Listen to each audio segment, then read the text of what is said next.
this one behavior, then God will be very displeased with you.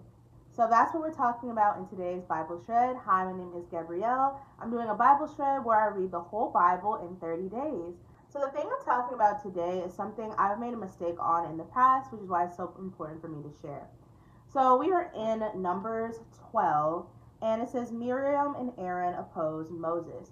So Miriam and Aaron had been traveling with Moses for a long time, and they trusted him as the leader.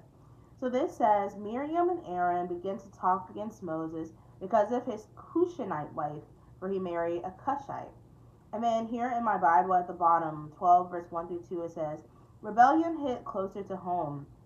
The real issue of contention from the sister and brother of Moses was not the ancestry of Moses' wife, but their coveting the authority of Moses, and thereby questioning God's authority. God heard their resentment even before it was uttered. And then if you move down, it said, at once the Lord said to Moses, Aaron, and Miriam, come out to the tent of meeting, all three of you. So the three of them went out. Then the Lord came down in a pillar of a cloud, and he stood at the entrance to the tent and summoned Aaron and Miriam. When the two of them stepped forward, he said, listen to my words. When there is a prophet among you, I, the Lord, reveal myself to them in visions. I speak to them in dreams. But this is not true of my servant Moses. He is faithful in all of my house. With him I speak face to face, clearly and not in riddles.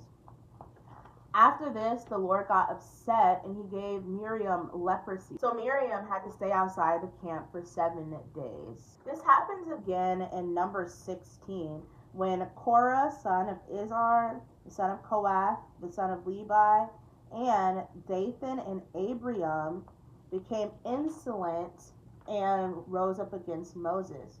With them were 250 Israelite men. Later on in Numbers, we find out that God opened up the land and swallowed up all of the men who were speaking up against Moses. We have to be really careful that when God appoints somebody over us, that we respect them, even if we don't really like what they're doing. And I'm going to make another video today about a very relevant story time that happened in my life. So that was today's shred. If you liked it, make sure you press the subscribe button so you can see tomorrow's shred. And make sure you also catch up on all the ones that you missed. Anyway, I love you, but Jesus loves you more. Bye.